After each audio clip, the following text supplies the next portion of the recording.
1977 চনত স্থাপিত দেৰগাঁও উত্তৰাঞ্চলিক ৰাজহুৱা দুৰ্গোৎসৱ সমিতিয়ে আজি চিত্ৰপটত চিত্ৰিত ভাৰতৰত্ন ডক্টৰ ভূপেন হাজৰিকাৰ প্ৰতীক চিত্ৰৰ উন্মোচনৰ লগতে সদ্যপ্ৰয়াত সংগীতপ্ৰাণ জুবিন গাৰ্গৰ শ্ৰদ্ধাঞ্জলি শীৰ্ষক এক অনুষ্ঠান অনুষ্ঠিত কৰে।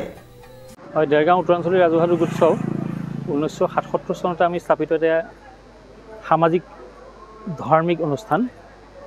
আমাৰ অনুষ্ঠানটিৰ তৰফৰ পৰা আমি এই বছৰ 47 সংখ্যক দুৰ্গোৎসৱৰ আমি আয়োজন কৰিছোঁ আৰু এই দুৰ্গোৎসৱৰ লগত সংগতি ৰাখি আমি আমাৰ বিশ্ববৰেণ্য শিল্পী ভাৰতৰত্ন শ্ৰদ্ধাৰ ভূপেন হাজৰিকাদেৱৰ স্মৃতিচাৰণ সভা আমি অনুষ্ঠিত কৰিছোঁ। ইয়াৰ লগতে আমাৰ মাজৰ পৰা আমাৰ সকলোৰে হাৰ্টথ্ৰব, আমাৰ সকলোৰে প্ৰিয় শিল্পী, অসমৰ সংগীত প্ৰাণ যাক কয় আচলতে জুবিন গাৰ্গদেৱৰ আমি মহাপ্ৰয়াণ হৈছে। এই মহাপ্ৰয়াণৰ লগত সংগতি ৰাখি পেলাই আমি এখনি তেখেতৰ চিত্ৰত আমি পুষ্পাঞ্জলি দিয়াৰ ব্যৱস্থা কৰিছোঁ আৰু আমাৰ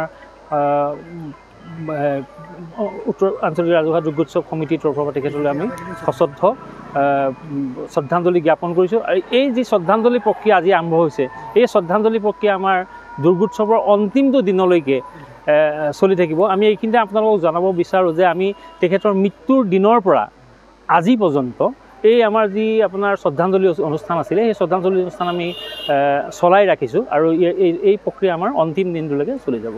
উক্ত কাৰ্যসূচীত উপস্থিত থকা কেইবা শতাধিক ৰাইজে জুবিন গাৰ্গৰ কালজয়ী গীত মায়াবিনী, ৰাতিৰ বুকুত গীতটি পৰিৱেশন কৰে। এই দেৰগাঁও উত্তৰাঞ্চলিক ৰাজহুৱা উৎসৱ কমিটি, মই এছিষ্টেণ্ট ছেক্ৰেটৰী। আমি অকস্মাত জুবিন গাৰ্গক হেৰুৱাৰ এই সন্ধিক্ষণত আমি আমাৰ সকলো সাংস্কৃতিক অনুষ্ঠান ইতিমধ্যে বাতিল কৰিছোঁ। খালি এখন মহাপুৰুষীয়া নাট আমাৰ অতীজৰ পৰা ইয়াত যিহেতু এটা আধ্যাত্মিকতা জড়িত হৈ আছে, এখন নাট সাবিত্ৰী সত্যবান, সেইখনহে খালি অষ্টমীৰ দিনা ৰাতি মঞ্চস্থ হ'ব। বাকী আমি সকলো কাৰ্যসূচী আমি নৱমীৰ দিনাখনো আমাৰ এখন সাংস্কৃতিক সন্ধ্যা আছিলে, ইতিমধ্যে আমি বাতিল কৰিছোঁ। বাকী যেনেধৰণে আমি শ্ৰদ্ধাঞ্জলি অনুষ্ঠান আজিৰ পৰা দশমী পৰ্যন্ত 24 ঘণ্টাই চলি থাকিব। আমি কালি ৰাতিপুৱা আমি 6টা বজাত ইয়াৰ পৰা গৈছোঁ, গতিকে জুবিন গাৰ্গ প্ৰয়াত হোৱা দিনৰ পৰা আমি এই কাৰ্যসূচীটো একচুৱেলি চলাই।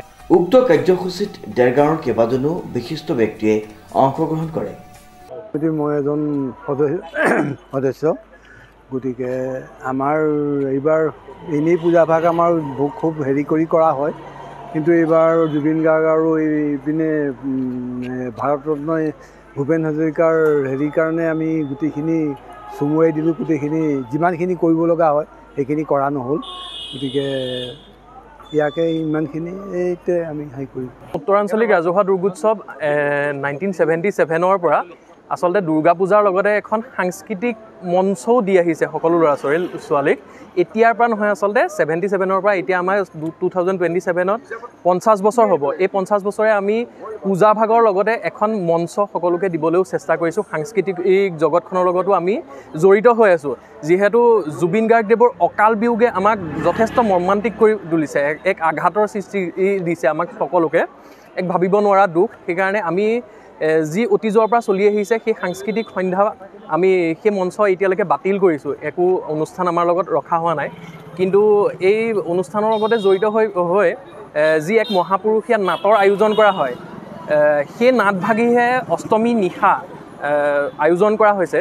আৰু সেয়াও আচলতে আমি জুবিন গাৰ্গদেৱক শ্ৰদ্ধাঞ্জলি হিচাপে জনাই পেলাইহে আৰম্ভ কৰিম। আচলতে ক'বলৈ গ'লে জুবিন গাৰ্গদেৱ এজন হিন্দু মুছলিম তেনেকুৱা কথা নাই, জাতিৰ মানুহ আছিলে। তেওঁৰ যি মোৰ কোনো জাতি নাই, ধৰ্ম নাই, মই মুক্ত, তেওঁক আচলতে সকলো জাতি ধৰ্ম বৰ্ণ নিৰ্বিশেষে মানুহে ভাল পাইছিলে। সেইকাৰণে আজি যি আমাৰ শ্ৰদ্ধাঞ্জলি অনুষ্ঠান আয়োজন কৰা হৈছিলে, তাত আমাৰ সকলো লোক, ওচৰৰ যি মুছলিম ধৰ্মাৱলম্বীৰ লোক তেওঁলোকো আহি পেলাই আমাৰ একত্ৰিত হৈছেহি। আচলতে এই পূজা ভাগৰ লগত তেওঁলোক অতীজৰ পৰাই জড়িত। মুছলিম সম্প্ৰদায়ৰ লোকসকলো তেওঁলোক আমাৰ অতীজৰ পৰাই জড়িত হৈ আছে। মুছলিম সমাজখনো আমাৰ এই পূজা কমিটিৰ লগত জড়িত ওতঃপ্ৰোতভাৱে। অকল জুবিন গাৰ্গৰ ধৰক মৃত্যু বুলিয়েই তেওঁলোক জড়িত হোৱা নাই, তেওঁলোক অতীজৰ পৰা জড়িত, সহায় সাৰথি কৰি আহিছে। পূজা ভাগত ওতঃপ্ৰোতভাৱে জড়িত সমন্বয় ৰক্ষা কৰি জাতি বৰ্ণ নিৰ্বিশেষে আমি এই পূজাভাগ মানে সুচাৰুৰূপে মানে কৰি তুলিবলৈ আমি সক্ষম। দেৰগাঁৱৰ পৰা নৱজ্যোতি ভৰালীৰ এক বিশেষ প্ৰতিবেদন নিউজ নাও।